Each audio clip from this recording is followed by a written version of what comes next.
I hope you're all enjoying your breakfast. I'm just going to start our program so that we can keep things moving along here, but please feel free to eat. Flag down, people, if you need more coffee or anything. Can everybody hear me okay? I think we just need people to... Hello, good morning. We're just going to start our program now. I hope you've enjoyed our breakfast.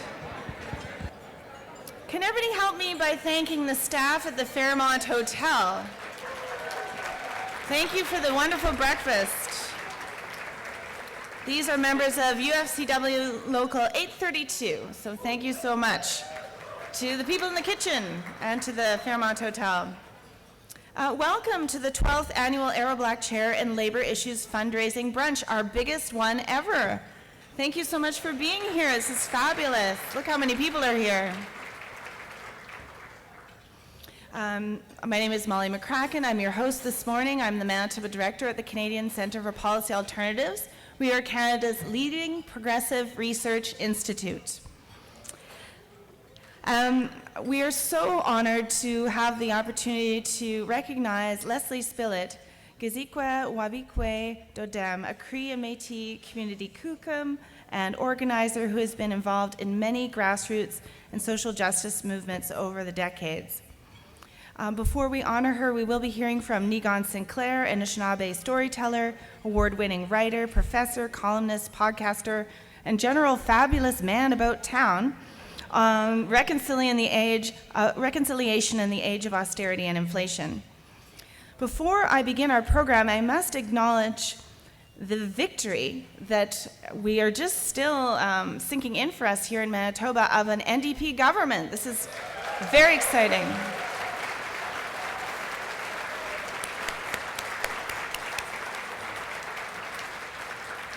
Congratulations to all who have been elected. Brighter days are ahead for Manitoba. And we are so lucky to have many ministers here today, so I'm going to acknowledge them. Feel free to clap as we go. I think this is very exciting, so, and I hope I have your portfolios right. I wish to recognize the Honourable Uzoma Asagwara, Minister of Health, Seniors, Long-Term Care,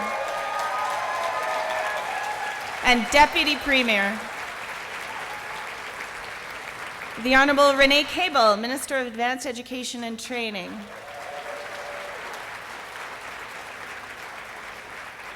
The Honourable Nahani Fontaine, Minister of Families, Minister responsible for accessibility and gender equity. The Honourable Lisa Naylor, Minister of Transportation and Infrastructure, Consumer Protection and Government Services. The Honourable Malaya Marcelino, Minister of Labour and Immigration, responsible for the Labour Compensation Board.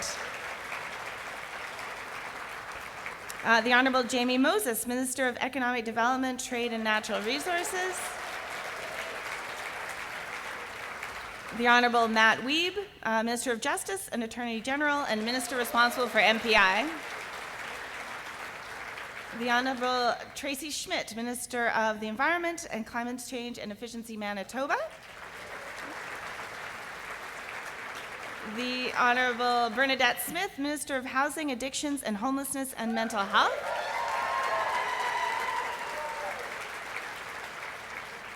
The Honourable Adrian Sala, Minister of Finance, Minister responsible for Manitoba Hydro and Public Services. And we have Tyler Blaschko, MLA for Lagimodiere. Jennifer Chen, MLA for Fort Richmond. Nellie Kennedy, MLA for Assiniboia. Rob Loisel, MLA for Saint Boniface. David Pankratz, MLA for Waverley. Logan Oxenham, MLA for Kirkville Park. Mintu Santu, MLA for the Maples. Mark Wasselu, MLA for Fort Rouge. Are there any other MLAs here who've been newly elected that I may not have? Oh, Billy Cross, you were on my list. Billy Cross, MLA for Seine River. And Rochelle Schott. Sorry, Rochelle. Rochelle Schott. My apologies. There's just so many of you. Please forgive me. We also have former Premier Greg Salinger here as well. And as well as many other folks who've served previously in public roles, elected roles. Thank you for being here. I know many in this room in the labor movement and community worked very hard this past Manitoba election. Congratulations to all of you as well. Manitobans made history, electing the first First Nations Premier of a province and a racially and gender diverse caucus.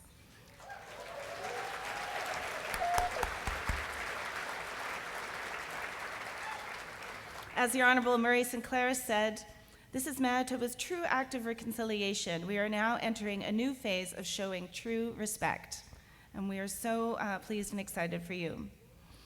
We in this room celebrate the new Manitoba government, and we acknowledge you have a lot to do to reverse the austerity of the previous government, which we'll be hearing a little bit more about from Niigaan Sinclair, to uphold human rights and to act on climate change. We will be encouraging you at CCPA Manitoba and pushing you constructively using our evidence-based research to create space for progressive ideas and change. And we hope that you prioritize addressing the social deficit and building true, strong public services over being hamstrung by neoliberalism and conservative fiscal policy.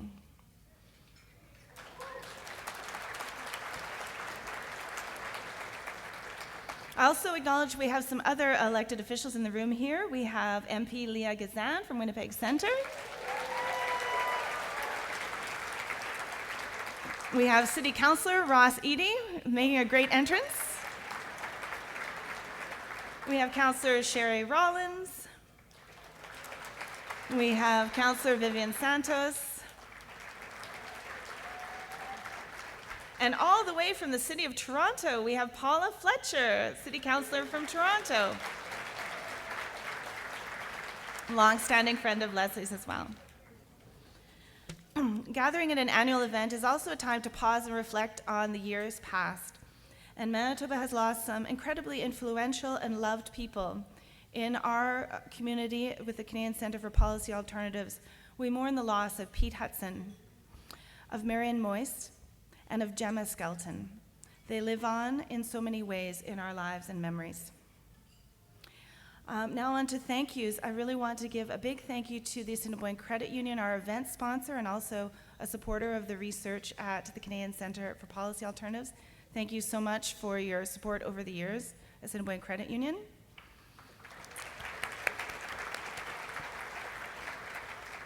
A big thank you to our table sponsors. There's a list in our program.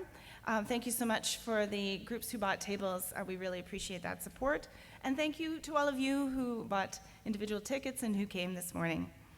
I want to thank the CCPA staff, Karen Schlichting and Jess Clausen for this event, and to our event volunteers for making this event happen. There's books for sale over there if you wish to buy them from our volunteers. I know we have a new staff, Alan Mankiewicz, with us as Communications Officer. You can wave Alan if you like. Thanks, Alan, for doing the program. We have a beautiful program this year. Please take a moment to read over the program and feel free to take it home and do some more reading at home. In it, you'll find a list of our key publications over the past year and our impacts. We are a small staff of just 5 people, but we're bolstered by 35 volunteer research associates, academics, and community researchers who publish with us, along with many community organizations and community groups who are part of our organization. So if you're connected with CCPA, please wave your hand and use it to pat yourself on the back for being part of this community and all the important work that you do. Board members, steering committee members, lots of folks connected with us. It's now my pleasure to introduce my colleague, Niall Harney, who holds the Errol Black Chair in Labor Issues. Niall continues in Errol Black's footsteps, crunching numbers and conducting analysis to document the problems of short-sighted public policy and to set forward an evidence-based path that upholds social and economic rights. I'm pleased to introduce Niall Harney, who will be introducing Niigaan Sinclair.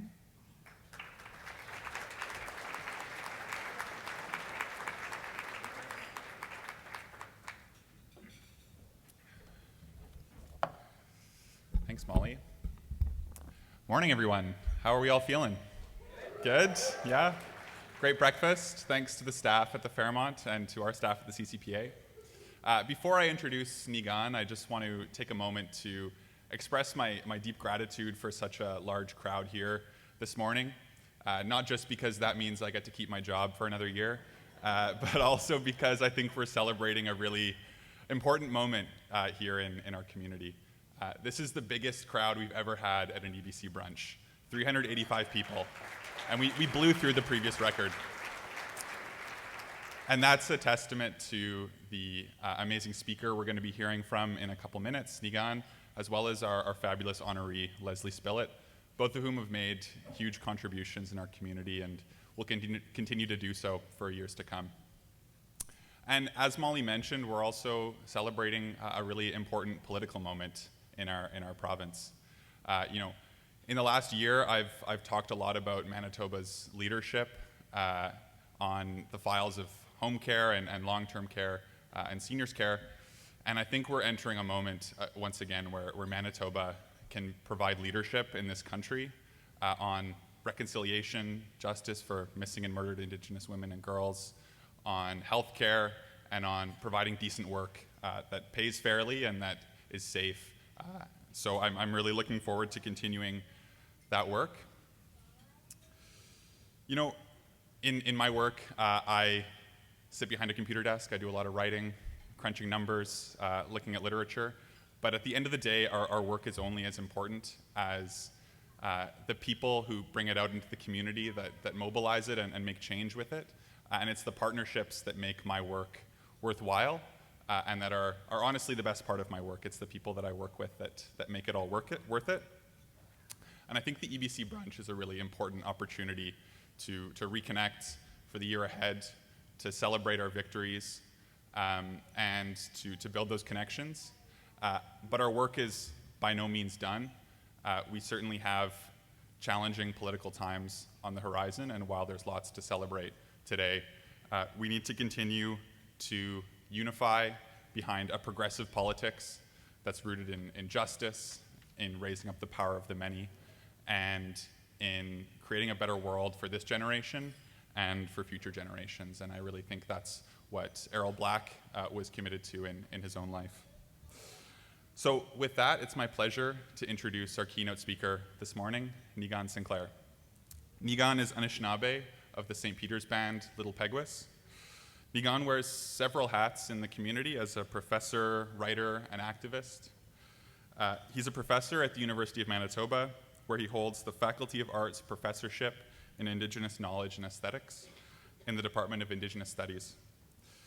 Niigaan has published and edited award-winning books on Indigenous literature and politics, and he also writes short stories and a few graphic novels.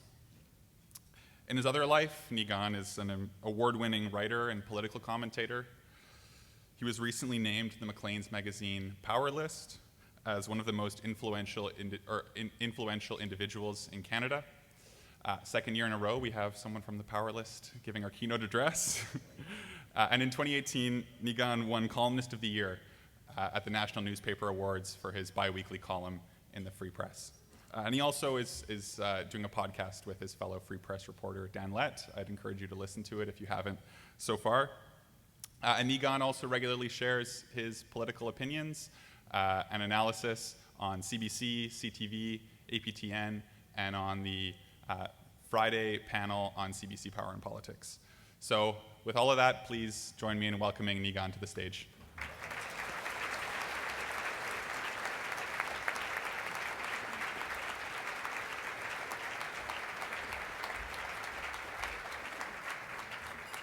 All right. How's everybody doing out there? Well, welcome to the Manitoba Cabinet meeting, apparently, right? Yeah.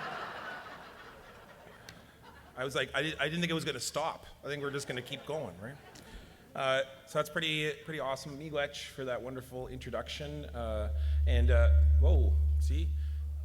I don't know, maybe the power of the Creator is here. I don't know what that means, but anyways. I don't know what that really means. That was literally the funniest introduction ever. But I feel like there's something spiritual there. Bojun did may magaduk Niigaan webadam de de class namagoshin do dem ni min wenda mo mayayin Bojun mishomasak na komasak mijan gijik nimiji nibekwe. Nishnamba Indao Bungi Pegwas and Donchi. It's nice to be here. It's nice to share the language of our people from Little Pegwas, Bungi Pegwas, as well as my relatives from Norway House and Manukautugan. My family comes from all of those places, as well as my English and French relations, the Gamache family, the Warren family, who I all have come with here today. My daughter really wanted me to add, or wants you to add to my bio, tells terrible dad jokes. So I'm going to try my best. Like, she actually just whispered that to me. She said, you should add tells terrible dad jokes to your bio.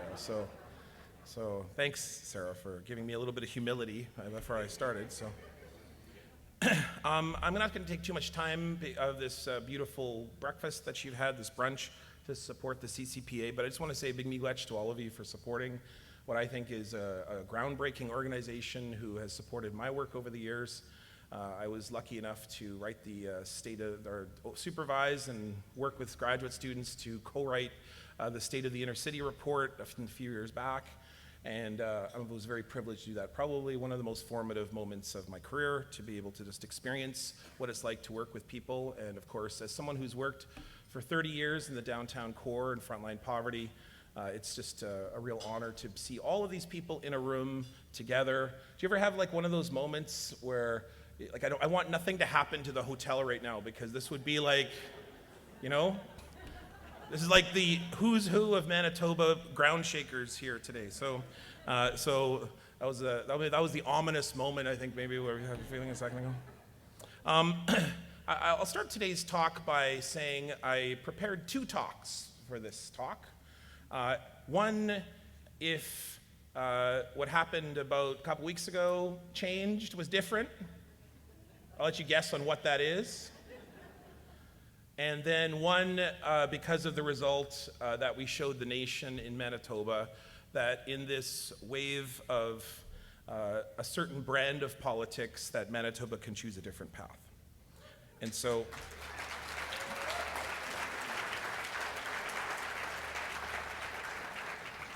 yeah, I'll always steal their thunder. That's right, I'll just go off their coattails there. But what I did was I combined the two for today. So, but I think it's important for us to identify, wow, it's so funny because I'm about to talk about the previous government. Maybe that's what it is. I knew there was something going on, that's right. Now we have to talk about really where we've come from, you know, as Indigenous peoples, when we share a meal together, it is always a point of reflection, because not only have we honored those who have prepared our meal, but the footsteps in which we are walking in. And so let's do that. Let's think about the past few footsteps that we've been walking in. And we can talk about the history of Manitoba, we can talk about who we are, we can talk about magazines from major metropolitan centers that completely get our community wrong. We are not the most racist city in the galaxy. We have inherited racism from this country of 150 years, and we happen to be ground zero of it. And so the key is to think about where we've just come recently, because we've just come through an extremely difficult time in which 2 intersecting paths, both of which were unprecedented in various ways, have brought us to the place in which we are today. Nimen wendam omayayin, for all the things that have brought us to this place, the good, the bad, the great, the ugly. We have just come through this pandemic, which has been devastating for all of us, who we've all lost someone. We've all experienced the frontline increase in addictions and poverty, particularly in the downtown core, because when people are sleeping outside and you close bathrooms, it's a life and death issue. The issues in our communities have gone exponentially worse as a result of this pandemic, which have created what was a strong challenge already. And the reason that it had become such a strong challenge in the days leading up to March of 2020 was because we had a provincial government that was aggressively pursuing an austerity agenda for the good, the bad, the great, the ugly, but that many of us have written about, that upon closing of ERs, upon closing and extracting all of the monies from the Neighborhoods Alive program and inserting that in the rural areas of Manitoba, by gutting all of the employment opportunity and, frankly, energy in the downtown core, that's where you see people sleeping in bus shelters. That's why you see a rapid rise and a spike in domestic assaults. That's why you see a radical increase of murdered and missing Indigenous women and girls and Two-Spirit peoples. The massive amount of increase of violence comes directly because of those two intersections. A austerity agenda dropped into a pandemic. Let me just tell you about a paper that I've written for the Canadian Centre, which is about the impacts of austerity on our communities as Indigenous peoples. I documented with a graduate student the cuts to the Department of Indigenous Affairs, changing names, now called Indigenous Reconciliation. And the austerity agenda was so aggressive that the budget, the annual budget for the Department for Indigenous Affairs in Manitoba went from $43 million in 2010 to $29 million in 2019, which is a drop of almost $20 million. And so what does that look like? That looks like 1/3 less employees from 120 to 80. And what does that look like on the ground? It looks like 48 First Nations out of 63 losing almost completely all of their supports for administration, public works, fire and community safety, infrastructure, and natural resource management. And that looks like people on the ground dying, people on the ground suffering. That looks like exactly what the federal government has paid just recently for in the billions of dollars. The issue of poverty leads to children in the child welfare system. It leads to young men in jails. It leads directly to those people who are coming from the north, perhaps for health services, coming to a city in which the ERs are closed. We're talking about a life and death situation that simply by looking at the microcosm, as I argue in the paper, of looking at just the Department of Indigenous Affairs, the radical cuts that take place within that department, you can see in the everyday lives of people. And in the days leading to the election, you saw a bit of a shift there, and almost immediately an impact, because when people are starving, when our people are coming in from the desert, a few drops of water or a few morsels of food makes a big difference. It makes a big difference. In the days leading to the election, when the provincial government finally began to invest in the downtown core and invest in the Department of Indigenous Affairs and invest in those, it began to see quite a radical difference. And so those small steps are something that we cannot forget, which is that when we pursue an austerity agenda, it might be better not to create problems in the first place. We have a challenge in front of us when we go through an election campaign in which we weaponize a group of people, in which we weaponize not just a group of people, but a group of people who are suffering the most. We have gone through an election campaign in which the pandemic brought us to a sort of sense of rancor and a new politics that is emerging in the country that is extremely divisive, that is very binaristic, and is also weaponizing issues like human remains in landfills to divide us, for us to look across the aisle at people who think differently than us, who talk differently than us, who maybe act differently than us, and make us think that we are enemies. And I want to challenge all of you to become the leaders that we try our best in our communities when we offer our headdresses, when we offer our blankets, when we offer food to each other like we do on a day like this. I want to offer to you the teachings of leadership that going forward, there may be more struggles ahead than easy roads. And that teaching is this: our leaders eat last. And I'm fully aware that we just ate first. You're like, Niigaan, bad timing. Yeah, exactly. Right? The teaching of Anishinaabe, and frankly, almost every single Indigenous nation I've traveled to. I just came from North Carolina, spending time with the Lumbee people. I came from Iowa with the Meskwaki people. I just came from Minneapolis, some of my relatives, Anishinaabe relatives down there, and also Dakota peoples. It really doesn't matter. The teaching is very similar across all different tribal nations. It is that our leaders eat last. What does that mean?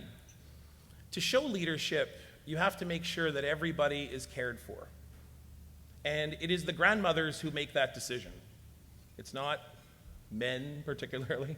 It is usually grandmothers who look out and have the ability to lift up that leader, whether it be a male, female, a they, a two-spirit, whatever that person is that is leading the community. It is the grandmothers who make a decision that that person has done the best job to have others eat first. Leslie Spillett is a person who has spent an entire lifetime making sure that others eat first.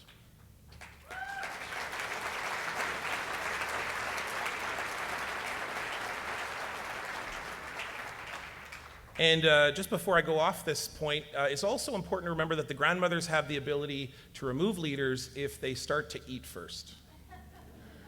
Think about that when you think about the mayor of Winnipeg or the premier of Manitoba, or what would it look like if Justin Trudeau had some grandmothers looking over his shoulder? The reason why the teaching of eating last is important for leadership is because it manifests what we call the 7 grandparent teachings, the seven sacred teachings, which are humility, bravery, honesty, wisdom, truth, respect, and love. And so those are the grade points. So those are what the grandmothers are watching to see. Are they being demonstrated by that leader? And if not, then you have the ability to come and remove that person from leadership, remove them even permanently, temporarily often, but often sometimes also permanently. That when you remove that leader from that position, it is a powerful statement to the community to do better. And I want us to, in this time of rancor and division, to think about that teaching, to think about those 7 sacred teachings going forward, because it might just be that in this time in which we are looking at each other as Manitobans and thinking about where do we go from here, from a position in which we see people more than ever suffering, well, how is it that we move forward? Well, the way that we find a way is by having others eat before us.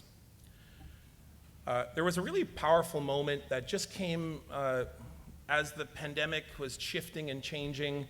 There was a suicide in northern Manitoba by a young Indigenous person. And there was much struggle in our community over what to do. And a sister turned to a brother in the north and said, why don't you put a mermaid tail on? And that started a massive cacophony that none of us can ever unsee ever again. Now, I'm looking around and going, I see all the Indigenous peoples going like this, like. That was my impression of Dr. Marsha Anderson, who just went like this, like, he's talking about that? Yes, I am talking about that. In the middle of this kind of suicide epidemic in our communities where the problems and the traumas of 150 years are becoming the most stark, and we face a government that in the past has shown such rancor and such cruelty to many people who are in suffering positions. It was Indigenous uncles and aunties, but uncles particularly because we can't forget what we saw, in the middle of last summer, asking their sister, their brother, their children to film them shirtless, and these are, you can look it up, shirtless on huge rocks in middle of water bodies throughout Manitoba. And these men, they're beautiful men. Dennis Ward and I at APTN both were like, should we do this? And we were like, I don't know. And so we still have a challenge that we have yet unfulfilled. Maybe it'll happen this winter. But the reason that that Indigenous men and women and Two-Spirit peoples were out showing off their bodies, showing off the beauty and the vitality, the creativity and the humor of our communities, was that that is how you solve suicide epidemics. How you solve suicide epidemics comes from resources, comes from commitment, comes from leadership, but most of all, it comes from a belief that we love you, that we express our appreciation for you, and we do that by offering ourselves in a moment to escape some of the pain or the trauma of what you're experiencing. And that's what led to a really powerful moment of humility, a humble moment in our communities around showing how we deal with suicide. We didn't need funding to do that. We didn't need all of the different things that we often think that we need, which is for governments to come and save us. We can do it ourselves. Which leads to probably the biggest and most profound moment in Winnipeg over the past 2 decades, which is that volunteers are saving lives.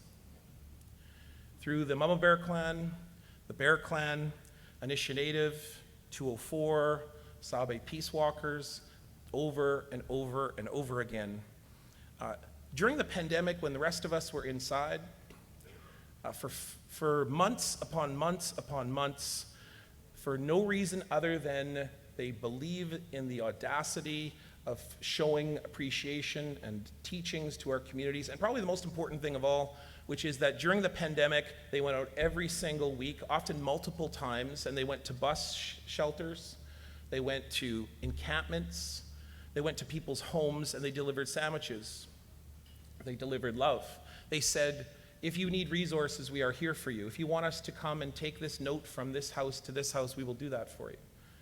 And in the Mama Bear Clan particularly, where we walked for the entirety of the pandemic every single Wednesday, Friday, and Sunday, it was a remarkable moment, not because we were out there, doing anything other than what the police were doing, what the ambulance were doing, what everyone who was attending work was doing.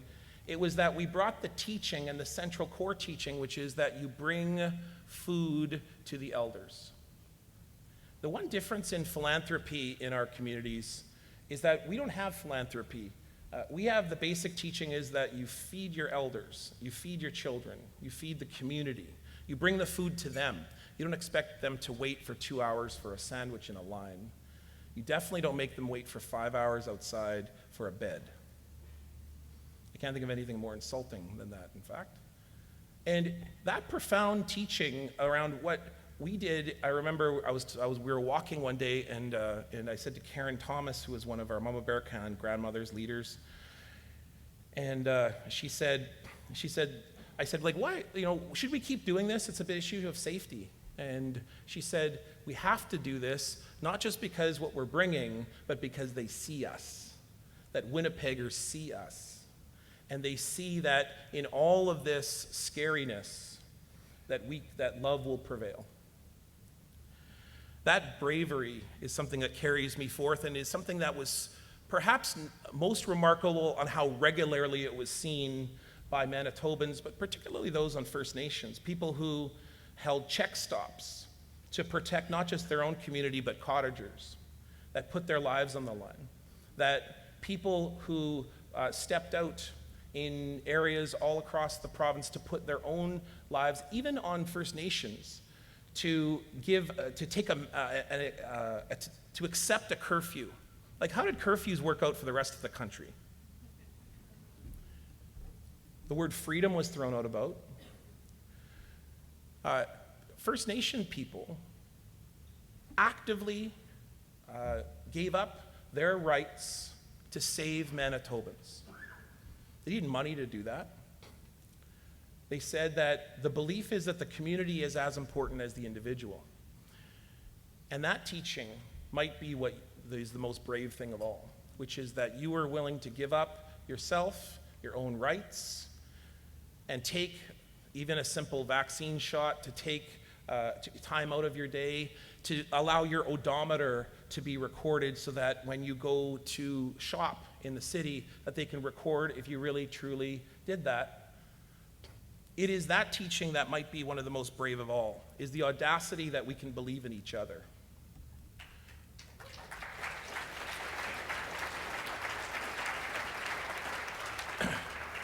Which leads to the third message, I think, that we have realized out of this time of austerity that's brought us to this moment, which is that the Manitoba business community, even in the face of the reduction in services and the reduction in investment in all of us, particularly in areas of reconciliation, as I pointed out.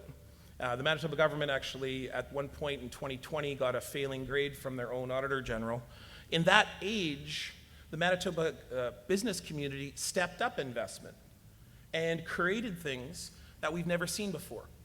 And any business leaders that are here or that you speak to, please recognize that it is the business community that stepped up in ways that made some radical commitments. And I'm talking about areas that we don't often like to talk about in some circles that we travel in. I'm talking about things like banks. I'm talking about things like sports teams. I'm talking about the Winnipeg Jets coming together and creating 190 Disraeli, or the Nindinawik project, which is the warming space for those who are needing shelter during a pandemic where everybody turned away. It was the Manitoba business community who committed more than they ever have before, because of radical groups like the Indigenous Chamber of Commerce, who convinced the Manitoba business community to commit. And so I give respect to them, and I give respect to say that we cannot give up simply because the pandemic has shifted. We need the Manitoba business community more than ever, particularly because I think the business community has woken up to the reality that investing in Indigenous peoples is the most profitable, smartest engagement they can possibly do. Because not only are we the youngest population, but we're also the future employment options.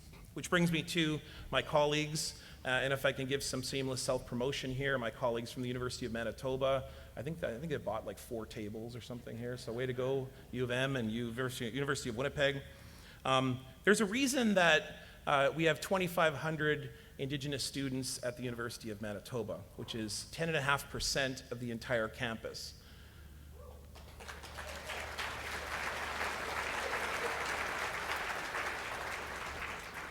I just came from 3 US cities where they've cut the Indigenous Studies program.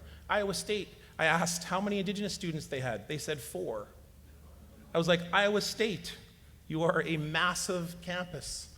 I went to North Carolina, University of North Carolina, the famous University of North Carolina. Michael Jordan went there. There's statues of Michael Jordan everywhere. They're literally on Lumbee territory, but they have no Indigenous Studies program. They have no space for young Indigenous peoples to be able to see themselves or feel proud. And so the commitment that the universities have made, the colleges have made to incorporate Indigenous education is equipping Manitoba's future in radical ways. At the University of Manitoba, University of Winnipeg, there is an Indigenous credit requirement, which is almost like speaking a different language if you go to other areas of the continent. I was explaining this to a leader from Ecuador when they came to my talk in North Carolina. And I said, yeah, we require every single person to take Indigenous studies, because working in Manitoba, 1 out of every 5 people is Indigenous. Therefore, the dentists have to be competent and understand what it's like for Indigenous peoples. You can't just say brush your teeth, because they're probably, like if you're drinking Coke because Coke is cheaper than water, you can't just say brush your teeth. You've got to deal with the issue of poverty and infrastructure on First Nations. So dentists have to be competent. Dentists have to know what the Indian Act is. In fact, when we have marches to repeal or remove or replace the Indian Act, do you know who should be in front? Dentists. I don't see too many dentists out there yet, so I think we got a lot more work to do.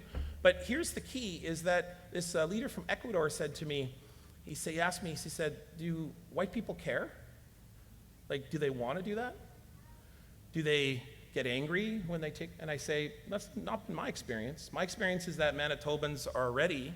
My experience is that Manitobans perhaps at the beginning feel, why am I doing this? But halfway through the semester, almost always in my intro classes, I have young Manitobans who turn out and understand and go, oh, well, half my career will be spent in Pakatawagan, or half my career will be in downtown Winnipeg, or half my career will be spent living beside, sitting on a bus beside, or be married to an Indigenous person.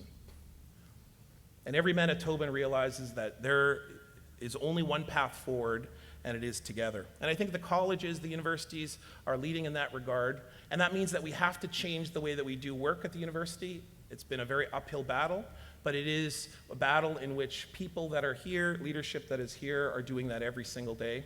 And I'll just tell one story about that.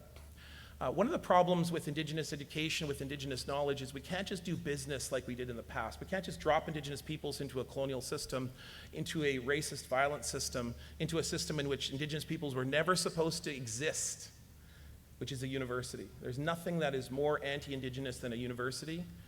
And you can't just drop an Indigenous person in there and expect the business to be the same. And a good example of that is the recognition to say, if we do a job hire, we demand a person to have a PhD. So we've now officially eliminated elders. We've officially eliminated Indigenous peoples who have traditional knowledge, and particularly language speakers. So we've now guaranteed that we will never participate in language teaching.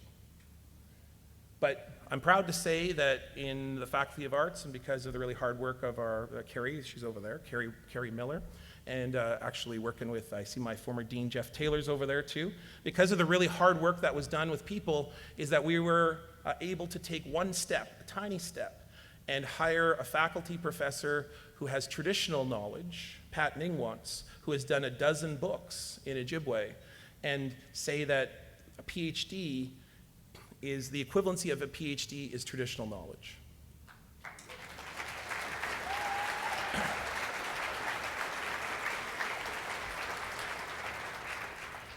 And if that's change, let me tell you what we got to do with the buildings now, what we got to do with the libraries now, what do we got to do with the way we assess, or the way we grade, or the way that we work together, the way that we unionize. The fact is that we can't just drop Indigenous peoples into these systems, and that Manitoba is taking those steps in this regard in radical ways, and it's simply by seeing Indigenous peoples as having value. And that when people in power positions have that, they show a lot of wisdom.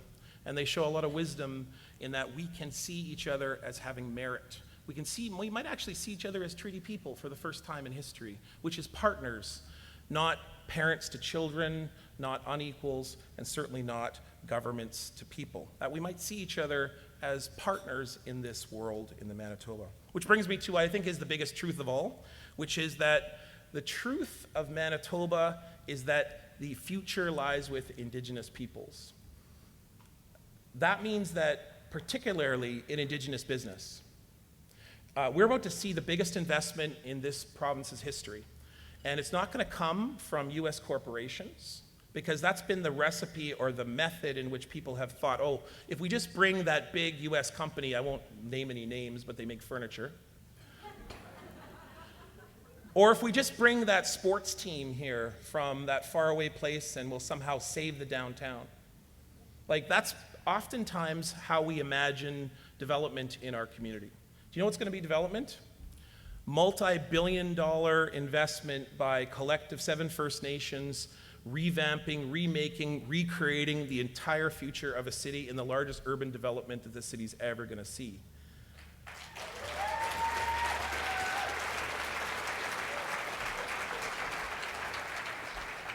And do you know what that cost the taxpayers? $45 million, because the federal government spent $45 million fighting those First Nations from having that land. That's called a waste of money. Maybe I'll just light it on fire next time, because it was just a matter of time. I won't name any prime ministers that rhyme with Barper, but $45 million, man, you just burned it, just toss it away. And here's the fact, is that when Indigenous peoples get tax exemptions, like Indigenous business gets tax exemption, I'll give you an example, 1075 Portage, right? So I happen to have an office in that building. It's Peguis First Nation. They took over what was a completely empty building, former MPI, former bank, but they couldn't make a go of it because it was in the West End, an area that often is economically challenging. And so, business didn't want to stay there. Well, guess who did want to stay there? Peguis set up a pharmacy, set up a print shop, set up a small business place for small businesses to begin. And the Manitoba government gave a tax exemption of about $60,000 to assist that building to begin, which eventually became an urban reserve. And what you saw was a remarkable growth in the West End, a remarkable growth. 27% of the property values all went up. Sorry, property values in the areas went up 27%. There was absolute full-time employment of about 400 people that had, in an empty building that had been sitting there vacant. And you see the exponential increase of income in not only the West End, but amongst First Nations people. And I wonder where that money gets invested. Here's a hint, not Texas or Sweden. And I'm not anti-international places, right? But here's what I do say, is that when we give tax exemption to Indigenous businesses, and they create employment, and what the Brandon University said in 2019, create $9.3 billion for the provincial economy, where does that money go? You get that money. You get it in infrastructure, you get it in taxes, you get it to fix potholes. And who doesn't want to fix potholes? Like, the future of Manitoba will be in Indigenous hands. And the sooner that we can accept that basic truth, we can face the reality that it is our job to stand beside each other. And that for those businesses that are successful, to mentor Indigenous businesses, to come to the same kind of experiences and equality. It's for every single person who has experience to support that young entrepreneur, and for that young Indigenous person coming through your classroom or coming through your business and say, hey, I believe in you. I believe in you. Hey, I don't mind helping you out. I can think back to my grandfather, my British grandfather. His name was Jim Warren. And there's probably nothing crazier in a conservative man's life who used to listen to, what was that guy, Peter Warren? Remember Peter Warren on CJOB? Little dated, all the young people are like, who's that? Exactly, yeah. So there used to be this show called Peter Warren, is that his name, right? And it was like hard right politics, right? My grandfather loved Peter Warren. In fact, his last name was Jim Warren, and when I was on Peter Warren's show before he finally retired, and I actually said, hey, my grandfather is Jim Warren, and he said, I was my biggest fan. It was my grandfather, that's right, my British grandfather. When my dad opened his law firm, way back in 1979, when he opened his law firm, do you know who was the person bringing in the boxes? Who was the person painting the walls? Who was the person sweeping the floor? It was Jim Warren. It was Jim Warren, who believed in a young lawyer, who then went on to he did a couple things, I guess. But it was my grandfather who did that. And that's the job now, I believe, of Manitobans, which is to believe that Indigenous peoples will take our rightful place, as we have been for hundreds of years, as not only the social, political, the spiritual leaders of this place, but we will soon be also the economical leaders of this place. And we will join with the sports teams and the multinationals and all of the wonderful businesses that will be taking place. Which brings me to the last 2 points, which are somewhat related. But they bring us back from the teachings of what the pandemic, what that austerity agenda brought to us, and that we can see reconciliation in the honesty. We have come from a period in which not only, I think the election campaign was the apex, it was the culmination of a certain brand of politics that's seeking to take over our lives, that is dividing people in the Middle East, that is dividing people in Europe, it's dividing people particularly in the United States. And that when that politics comes to this place, it can really encourage us to hate. It can really encourage us to see each other as opposites because we vote or act or dress in different ways. But that we in Manitoba can embody the principles of all the things that have been given to us. And that there's a reason that Treaty 1 starts here. There's a reason that when Canada started its journey into Confederation, that it began in this place. There's a reason that back in 1817, when the Selkirk settlers showed up in this place, there's probably nothing dumber than wanting to live in Manitoba, not having anything to cover you, or the Selkirk settlers showed up in Manitoba in October. Like, how crazy are you, right? Do you know that the first recorded words of Chief Peguis said to settlers, they interviewed him, it was a speech that he was given. The very first words that he ever gave is, "What's wrong with you people?" Do you know that? It's true. Look in Manitowoc, that's the very first speech we've ever... Now, it's not about the weather. It was about the fact that the Northwest Company and the Hudson Bay Company kept burning down each other's settlements. And we were like, why do you got to keep fighting? Like, come here and fight. Like, don't bring your fights here. But when the Selkirk settlers showed up here in 1817, in the 1700s, 1880s, that eventually creating the Selkirk Treaty in 1817. But when they showed up here in October, half of them died by Christmas. And it was Peguis who lifted up those settlers and carried them to Fort Pembina. That's the teaching of this place, is that when people show up, whether you be a multi-generation resident or a newcomer, that we drum you in at the airport. That's what we did for Syrians when they came into our community, and that's what we do today. That's what we do right now. That's to be honest. But most of all, it is to love.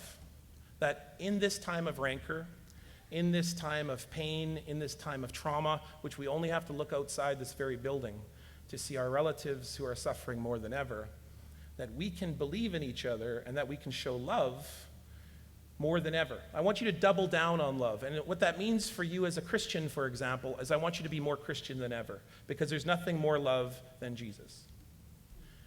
If you are a non-religious person, I want you to look outside and say, what are the best parts of my life? And you'll see that it is a daughter who, even though I apparently have a PhD, reminds me regularly that I have no idea what I'm talking about. She's over there.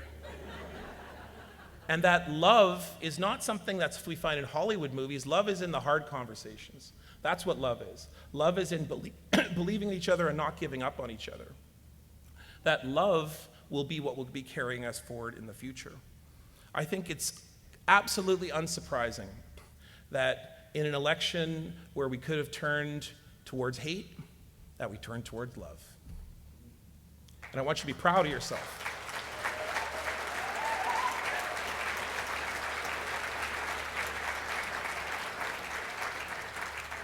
I want you to be proud of yourself. I want you to see that there's a possibility for Manitoba to do what we have always done, which I believe is to change the world, if we win the Grey Cup. Where's Grandma? Where's Grandma? You know what I'm talking about? I'm just joking. But if we take the possibility of each other, and we look to each other, the good, the bad, the great, the ugly, and we see that all of us are in this together. That's what austerity reminds us about. Austerity in the most painful of times, the most painful of the present, that if we turn to each other, we will not only get out of this, but we'll be the strongest place we've ever possibly been in our past and in our future. Miigwech, everybody. Thank you very much.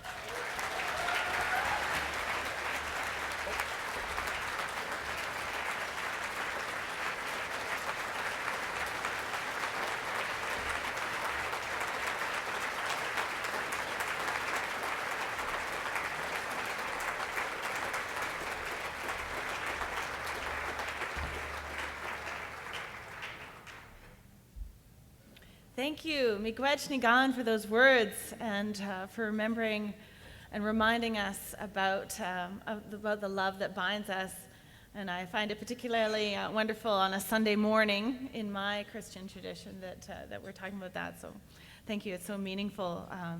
And I also should recognize that Shirley Lord is here, and it was her idea to do this on Sunday morning. So it's kind of wonderful for us to be together to get this inspiration on a morning like that. I wanted to note that Niigaan referenced some work. There is a book on austerity coming out, edited by Jesse Hager, Ian Hudson, and Jennifer Keith next year. And so Niigaan's got a piece in that with Jennifer Keith, as well as a book on the Trudeau record by CCPA National on austerity and reconciliation coming out next year as well. So please sign up to our mailing list, and we can give you updates on that. We also do a weekly update on what's happening in the community and that we're connected with and some of our work there. I am pleased now to turn to honoring Leslie Spillett. at this year's Arrow Black Chair and Labour Issues Brunch. And after I speak, we'll hear from the Honourable Nahani Fontaine. Leslie is an elder to her, to honour Leslie as well. I met with Leslie to prepare for this talk, and she started out by explaining to me that she's not entirely comfortable with being honoured, that she wants the collective she's been a part of building to be celebrated. And this sentiment was reflected in her comments when she was interviewed for the naming of a park in Point Douglas in her honor, Gazikwe Wabikwe Park, which is named after her traditional name, Painted Sky Woman, in Anishinaabe, Mowin. And in the interview with CBC, Leslie said, "I'm nobody special. I'm just an ordinary person, but I know then that ordinary people do extraordinary things." And I think all of us can relate to that. We're all doing extraordinary things in our own way. And this particularly resonated with me at this moment because I find giving this speech intimidating. Who am I to honor Leslie Spillett? I will try, as a white settler woman representing the Canadian Centre for Policy Alternatives and the communities we're connected with, to do my best to celebrate you, Leslie, a visionary leader, an activist and knowledge keeper in our community. Leslie grew up in northern Manitoba near Wekusko Lake. She and her sister were raised by a Cree mother who gave them freedom to explore and live a life close to the land. Later, she left home to attend Catholic boarding school, then studied journalism and administration at the Southern Alberta Institute of Technology. After graduating, she returned to northern Manitoba to work as a journalist for the Thompson Citizen. It was in this job that she traveled around in various ways with the NDP MLA for the area by car and Cessna plane to nearly every community in the north, covering Indigenous people and workers' stories. When Leslie moved to Winnipeg in 1977 with her partner at the time, she worked for the Manitoba NDP and helped on Joe Zukin's 1979 campaign for mayor of Winnipeg. Who else was involved in that campaign? Other folks? Oh, got some hands in the air, some fists in the air. It was through this work she learned from trade unionists and academics about the sacrifices workers had made to bargain collective agreements and fight for better wages. These class struggles resonated with Leslie, having grown up in a northern Manitoba mining town. She became an organizer for the International Ladies Garment Workers Union, a union brought in by the employer to represent the workers in garment factories in Winnipeg. And Leslie was mentored by activists like Terry Hanley, a union organizer from BC. The vast majority of the workers Leslie represented were racialized and newcomer women without English as a first language. These workers experienced, as Leslie put it in a submission to a committee of the legislature at a time, super exploitation. Despite production and profits skyrocketing, wages were stagnating and even shrinking. The garment workers' struggles had tremendous support from the labor movement here, and Leslie was active in the Winnipeg Labour Council, the Manitoba Federation of Labour, and the Canadian Labour Council, and was involved in fighting for anti-scab or anti-replacement worker legislation, and the representation of women in leadership roles, and much more. So during this time, Winnipeg garment workers fought in two strikes with Rice Sportswear and Tanjay, which was owned by Peter Niigaan. And the fight with Tanjay was prolonged by Niigaan, whose wealth was based on the exploitation of women, particularly women of color. It was a 7-week-long strike, and the employer was one of the most aggressive and offensive ever seen in Manitoba, we've been told. There were threats to workers and many delays. But workers won extended maternity leave, enforcement of overtime clause, and wage increases per year for 3 years of 10%, 10%, and 12%. I was very impressed with those numbers when I looked it up. This contract was signed right before Leslie gave birth to one of her 2 children. As Leslie said, they won the battle with Niigaan for improved wages, but lost the war. Niigaan did eventually move production away and actually went to New York and got Leslie fired from her union job. And she was fired not once, but 2 times. And she appealed these firings and, of course, won.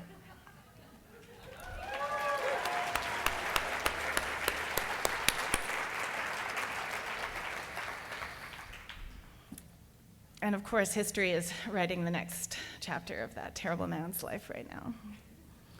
Leslie brought the skills, yeah. It should have happened first in Manitoba, but anyway, it's doing it in Ontario. Leslie brought the skills from the trade union movement to her work with Indigenous relations to reclaim and celebrate indigeneity and sovereignty. Leslie was by then a single mother of 2 and recruited to work at Anishinaabe Oweshi, an Indigenous youth training program in the 90s. It was during this time she saw the need for Indigenous women to have their own political voice. She said, power does not yield any gains without struggle.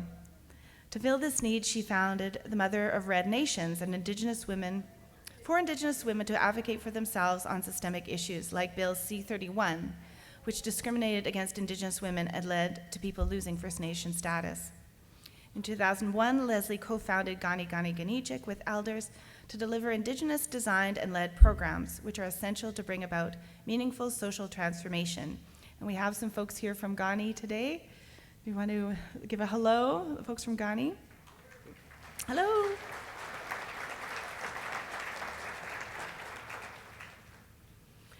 Leslie always had an eye on systemic issues facing Indigenous people. After she founded Niigaan Sinclair, she ensured they had standing at the Phoenix Sinclair Inquiry, the Brian Sinclair Inquiry, the Tricia Owens Inquest, among others.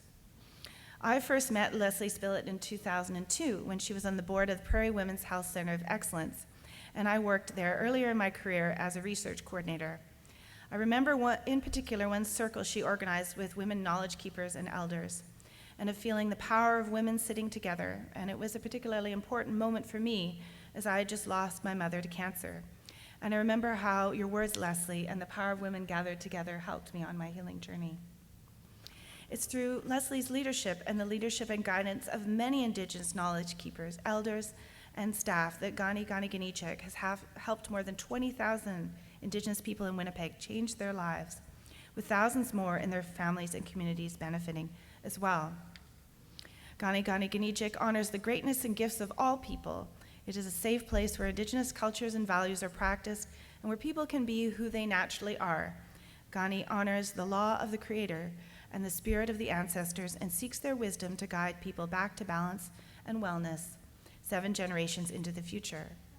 Both Mother of Red Nations and Gani were early leaders in supporting families of murdered and missing Indigenous women and girls and Two-Spirit people, and advocating for systemic changes within Canada's colonial institutions, including health, education, justice, and child welfare.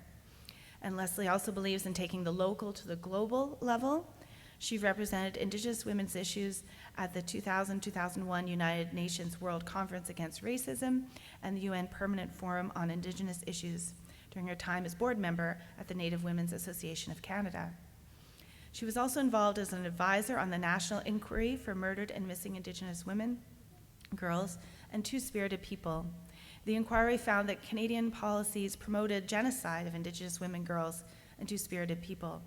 And Leslie describes this as a profoundly impactful document that we have not yet seen the full impact of this inquiry. While at Niigaan Sinclair, she started Keeping the Fires Burning fundraiser. I'm sure many of you have been to that. And it just had its 22nd anniversary, which supports efforts to preserve Indigenous traditional knowledge and creating a space to honor people who have spent their lives protecting, strengthening, and sharing traditional knowledge. Currently, Leslie works with Ongamazin Indigenous Health Institute and Institute of Health and Healing, and Niigaan Sinclair's in Minnow Pemasin Sexual Health Healing Lodge, along with being involved in many other community and Indigenous organizations. Leslie has walked in many worlds, in her traditional territory, of course, in the labor community, in activist circles, and the Indigenous community and the international community. She's been ahead of her time, leading healing work in the urban Indigenous communities. And she has patiently waited for the rest of us settlers to catch up with her when we're ready to listen. Now she is a knowledge keeper in Kukum, providing guidance and traditional knowledge related to ceremony, identity, and connections, and a grandmother to 2 beautiful girls, imparting her knowledge with compassion and humor and her warm, wise smile. Miigwech, Leslie, for all you've done to build our community, all you have done, are doing, and will continue to do. We are grateful to you. CCPA Manitoba and the All Black Chair honor you.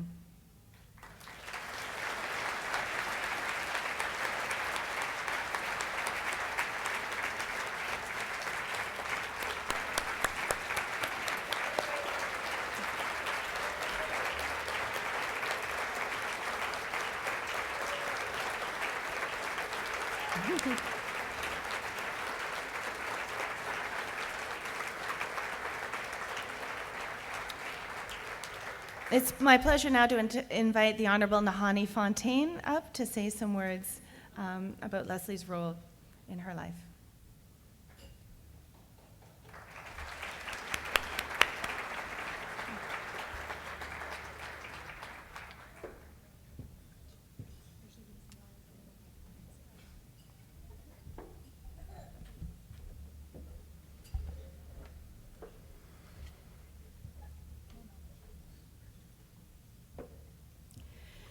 Anin, everyone. So Elder Leslie Spillett lovingly asked me to not do too much, and so to tone it down, as she said. So with that in mind, Leslie and I met in the 1920s. It was the best of times. Was the word? Sorry, wrong speech. Sorry.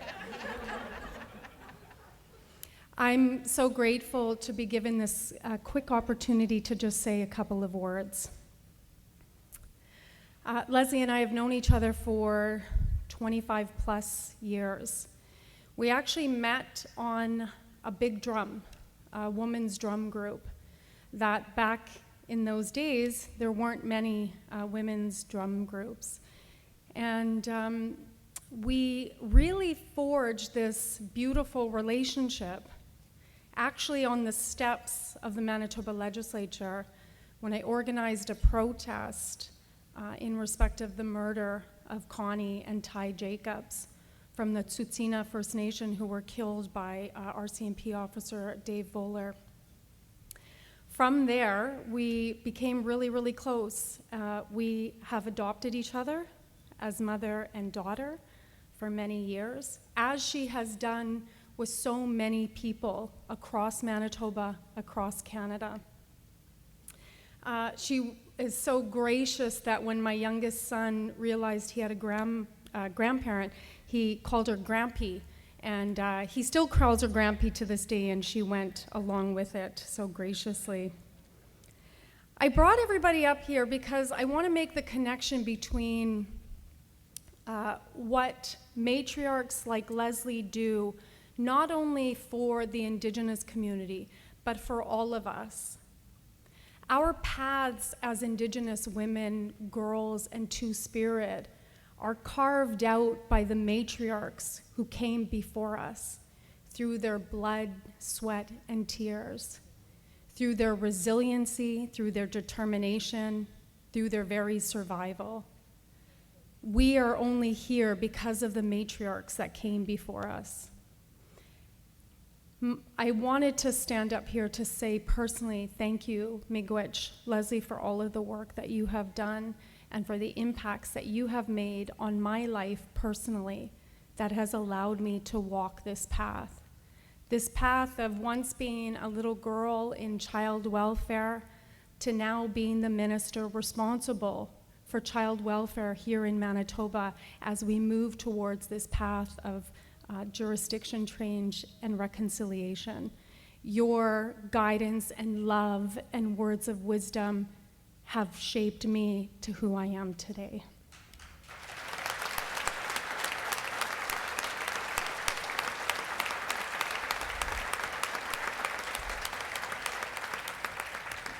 But Leslie's decolonizing work in every sphere, everything that Molly has read out, has impacted on all of us.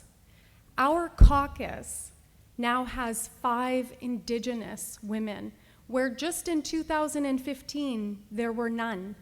And now we have 5 Indigenous women.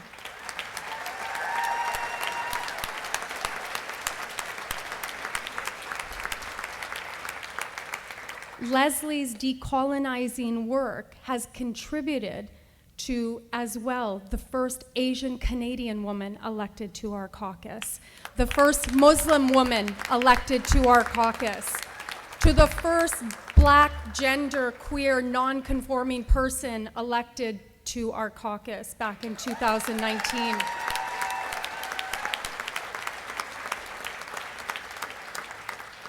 Indigenous women are at the heart of all of the transformative change in our province, in our city, and across our country.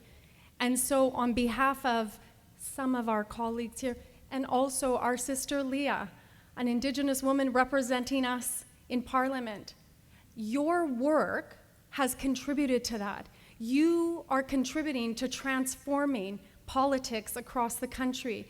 Your work, your decolonizing work, contributes to making all of us better and making our province better. And so miigwech, on behalf of all of us, miigwech.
Okay, sit down.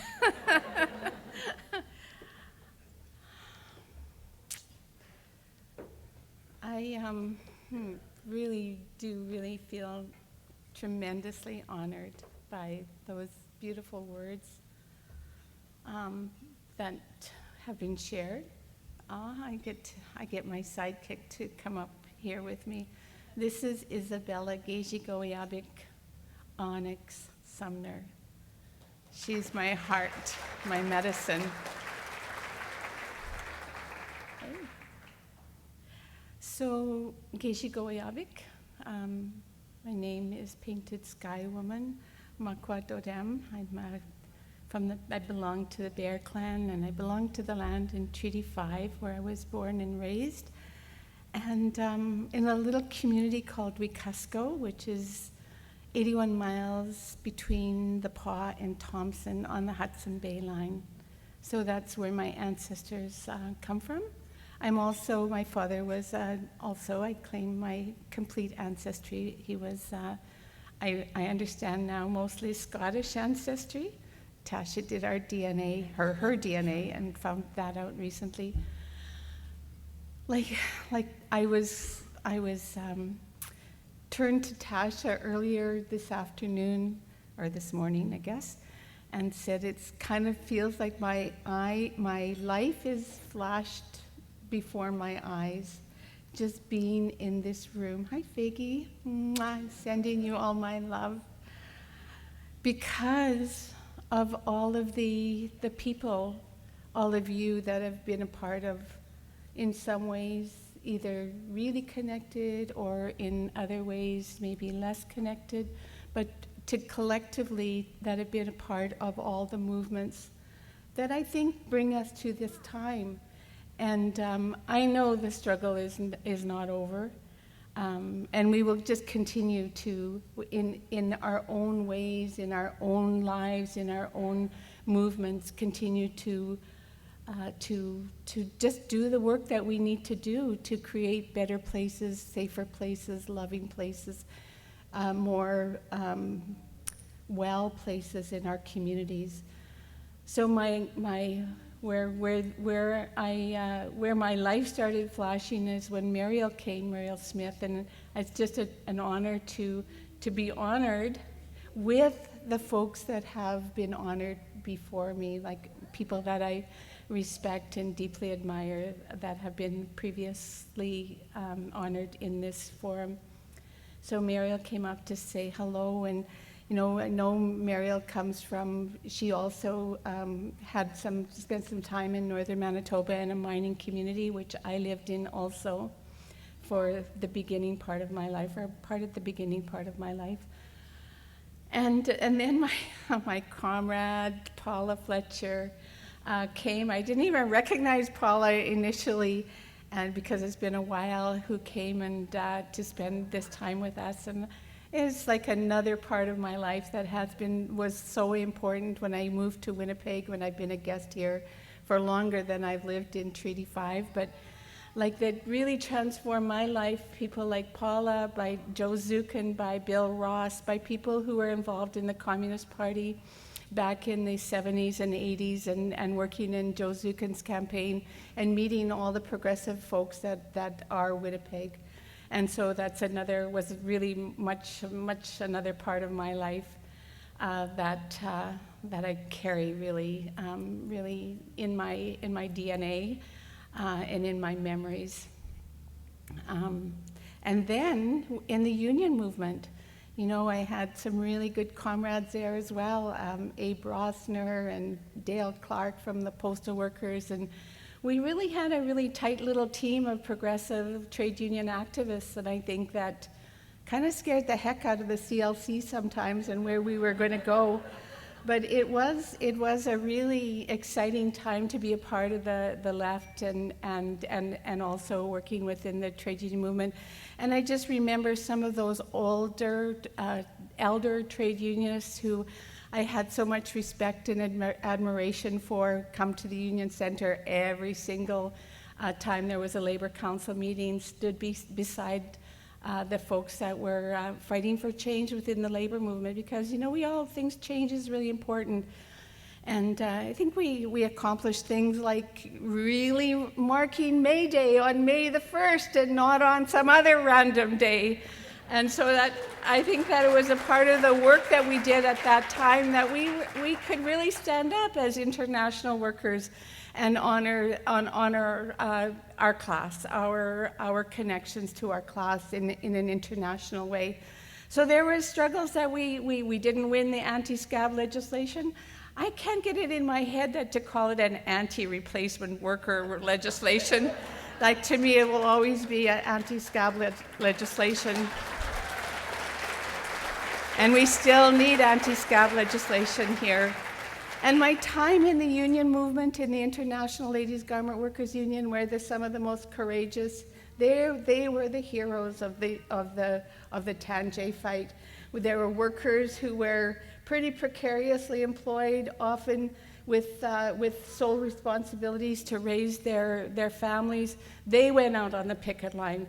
They didn't get paid for 7 weeks. They fought for themselves, and really we just walked beside them. And that's kind of what I always felt that I have done, is just walked beside different people as we all struggle together. Because I was told that the pain of one is the pain of all, but the honor of one is the honor of all. And so if I'm being honored, we're also all being honored. And so it was a beautiful time, because really at that time, like the workers, the trade union movement, the left really rallied behind those garment workers, and I learned so much from them. I learned so much from Joe Zukin and Bill Ross and Paula and people from the Communist Party, but I also learned so much from those workers who went to work every day, really exploited group of workers, but they were fighters too. They knew I always say that we know we're oppressed. Nobody has to tell us we're oppressed. We know that, we feel it, we live that. And so, that to me, those are the real heroes. And when I was talking to Molly that day, she interviewed me a week or so ago, also mention these two cutters. The cutters were the fellas that, or the people that cut out the garments before they went into production. There were two young men, Reuben and, I'm forgetting his name right now, but they came to Canada as a result of being banned. They had to leave their country, Chile, after the Pinochet fascist takeover of that government. They came to Winnipeg. They were trained by a woman to be cutters in this particular factory. And, well, of course, they were being paid almost double what she was being paid. And they said, that's not right. Of course it wasn't right. So we fought a case to the Manitoba Labour Board, and this was not in a Niigaan shop, but it was in another shop, and they won. So that's working class solidarity. That is solidarity to me. I saw so much solidarity in that union, and the way the union movement came around, and the progressive movement also came around to support those garment workers. And I know that Molly mentioned Peter Niigaan, but he is where he should be, and that empire that he created on the backs of women, mostly women of color, has collapsed, and I think that's a victory. I think that he didn't win the war. We won the war. That he did not win the war. He might have won kind of some skirmishes in between, like he moved after we had that strike. He thought that there was a particular group of workers that were the leaders of the strike, and he shut down production, moved it off to Thunder Bay, laid everybody off. He didn't win the war. We won the war. We are winning this war, and it is a war. And then moving from, they fired me twice in the International Ladies Garment Workers Union, and we kind of celebrated that a little bit, because we always kind of know if nobody's not mad with you, then you're maybe not doing something right, hey? So you kind of measure a little bit you measure a little bit your impact by the people that are pissed off with you. And I think that we can celebrate some of that together as well, because we don't make everybody happy. Then my life this is my life moving before my eyes, then with my beautiful children that I raised in Winnipeg. This community raised me up. This community I'm really grateful for. This community I'll keep fighting for. That I went to Niigaan and my beautiful sisters, and learned so much, learning so much and learned so much. It's just it makes me so full to be a part of this community. And then my colleagues from Ongamazin, my colleagues from the University of Manitoba. I've been a little part of the University of Winnipeg. The youth, Clay was a youth that I worked with that we worked together at my beautiful elders from the university. There's just so much to celebrate here today. I celebrate all of you. I celebrate the love that you have in your hearts for the places that you work in, that you live in, for the loved ones that you do this work for. And my daughter is a poet, and she's a bunch of things. She's amazing. And she says, we do this work not because we want to stand up here and be honored, although it's very lovely, thank you. But we do this so that little one, our little ones, our children and grandchildren don't have to do as much. They don't have to do the same work. They'll have to do other work because, we face a very precarious future even on this planet with capitalism, which is the one of the big C's that we sometimes don't want to really talk about in Canada. But capitalism is a deathly system that is bringing us to the brink of our own planetary destruction. We can't let that happen.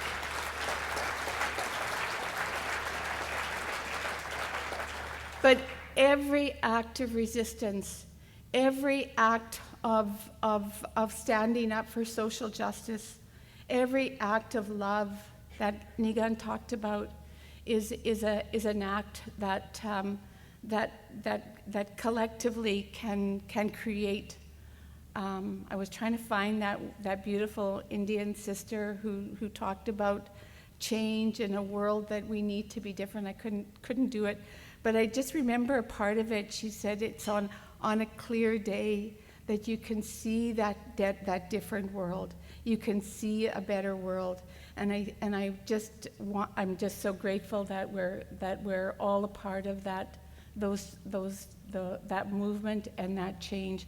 One last thing I want to talk about, because I think it's really, really important. I'm still a socialist, very much.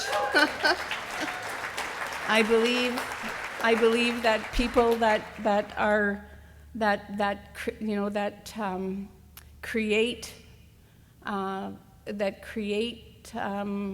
wealth, capital through our hands really deserve a much fairer, larger, complete, and my socialist being, ownership of that. I do believe that. I believe that things that will move us, like we talked about austerity a little bit today. We see that, we experience that on a daily basis. Like Grandma talked about being in court this week.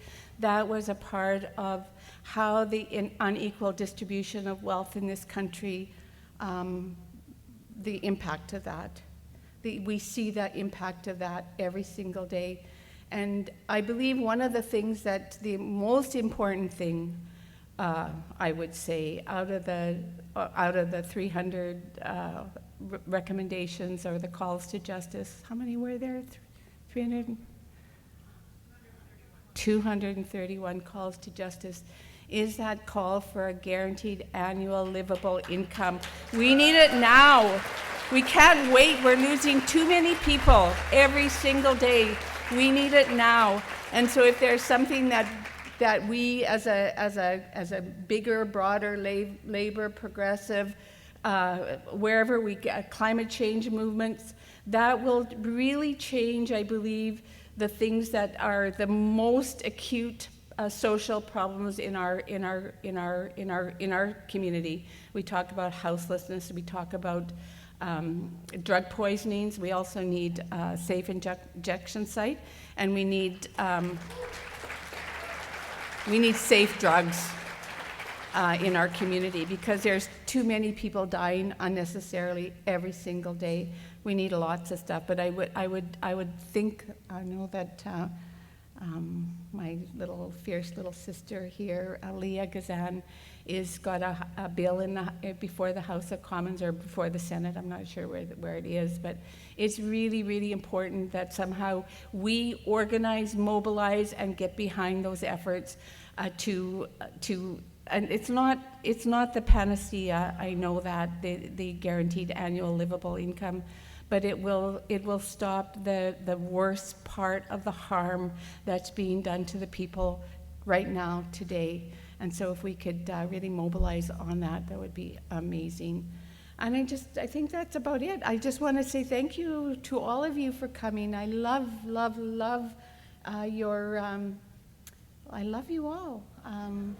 And I'm so happy to see you, to be here. Look at my colleagues and my family from the University of Manitoba, and all of you that you've contributed to me. You've grown up me. You've made me, and I hope you're proud of me.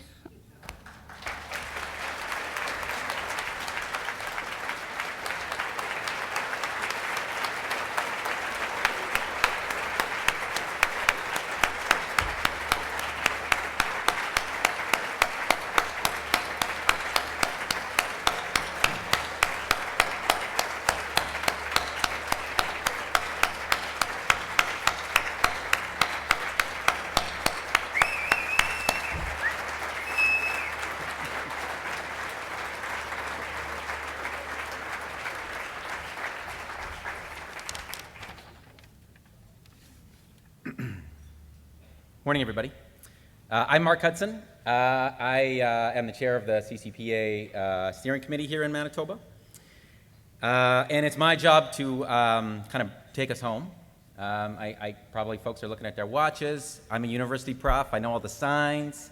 Starting to shift a little in your seats. Last 5 minutes of class, packing up the books, all that stuff. I see it.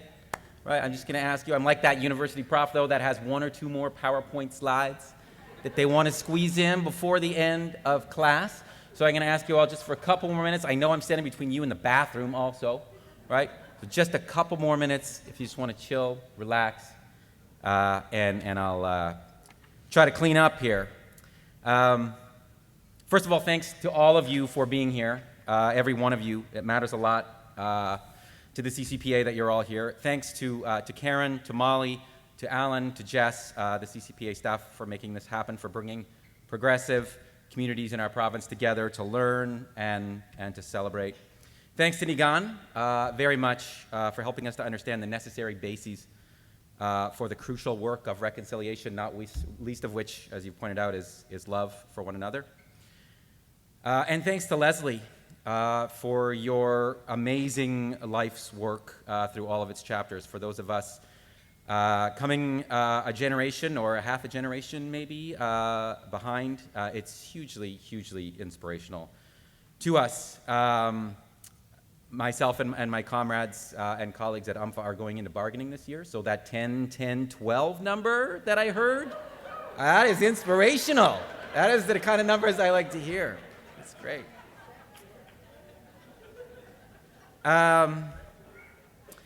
So here's my last couple PowerPoint slides, and you know what I'm doing up here, right? So you already know actually the material that I'm going to be presenting to you. You know what's coming, right? This is, as you may or may not have noticed, a fundraiser. But you're saying to yourself, Mark, I have given the funds. I am here. I paid for my breakfast ticket. And yes, it was a delicious breakfast, but it probably wasn't $125 worth of breakfast, right? Delicious though it was. Right? You have given, and for that we thank you. We thank you very much. I will point out as an aside that some of you are here on tables not of your own dime, right? That is to say, there's organizations in the house, they've paid for tables, right? Our table sponsors are so generous, they're so kind, and here you are enjoying this breakfast or whatever, and like maybe there's just a little kind of like conscious, scratch at the back of your head where you're like, maybe I should be giving as well. We love having you all here, whether you paid or not, because it really is about bringing the left together to build community, to build solidarity, to inspire us in all of this super hard work that we have to do ahead of us, all of the enormous challenges that Leslie Hayes laid out. But also, it is about getting you to give us money. You know that, we know that, right? It's all out in the open. We probably feel a little bit better about that. So whether you paid for your ticket or not, if you're not a regular CCPA Manitoba supporter, now is maybe the time to become one. You are all aware that all is not well in the world. It's a very long list of things that I'm not going to get into. We've heard about some of them today. It's a very long list, and it makes for very difficult reading. There is work to be done. And that work means bodies on picket lines and in streets, and it means organizing in our communities, and it means standing and speaking, and it needs to be powered by knowledge, by research about how the world is, and ideas about how it might be otherwise. And that's what we do at CCPA Manitoba, and we make a difference. So CCPA Manitoba, from our tiny little office on Ellis Avenue, with our small but mighty staff, and the work of people like Niall Harney, the Errol Black Chair in Labor Issues, we have a voice that booms in this province. It reaches more and more people every year through multiple forms of media, and Alan Mankiewicz is helping us accomplish that goal. When there's a policy question in the province, CCPA Manitoba is often and increasingly the door that the media knocks on, and we change the tone of public debate. We steadfastly and we relentlessly called the previous government to account, and we showed the costs and consequences of their austerity-driven attacks, and we showed with evidence-based research that there is a better way.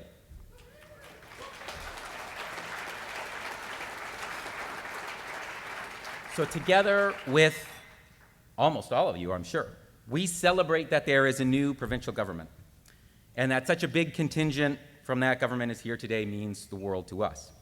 But there's a weird thing that happens to progressive organizations when conservative governments get voted out of power. Happened when Barper, did you say, Niigaan? Barper got voted out?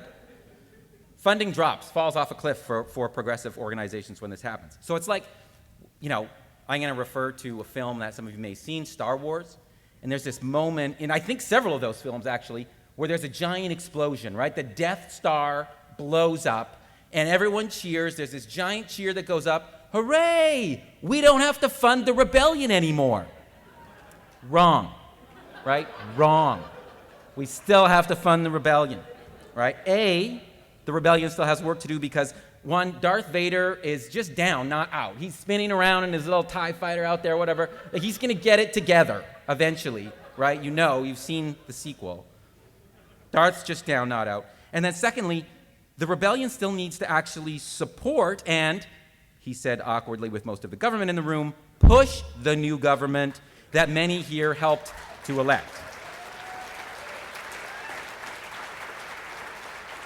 So we have an amazing opportunity to help make room for a progressive government to meet the big challenges ahead, to mend the damage done, and to build a Manitoba that we can be proud of. We need, at the CCPA, your help to make that happen, because what we do takes resources. The contest over ideas and over policy directions is one that takes money to engage in, and the CCPA is way outgunned. We don't get the millions that flow into the coffers of right-wing think tanks and conservative think tanks. We don't have well-padded corporate donors.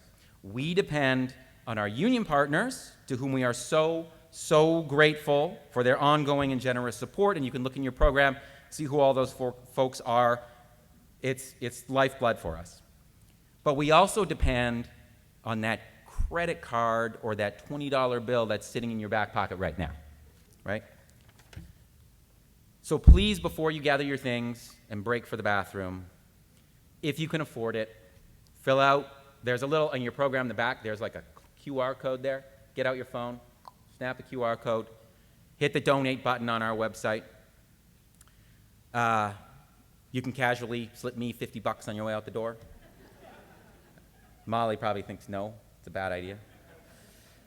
If you're thinking about a legacy gift, and you're wondering how it might make a lasting difference in this province, think maybe of CCPA. And if you're already a supporter, thank you. And please think about whether now's a good time to increase that monthly donation that you made like 10 years ago and whose value is just a little bit less than it once was. And with that grubby bit of business out of the way, I will thank you all very much from the bottom of my heart and from the bottom of all of our CCPA hearts one more time, and I look forward to working with you all as we engage in the work of building a just, equal, and decolonized Manitoba. Thanks, and enjoy your day.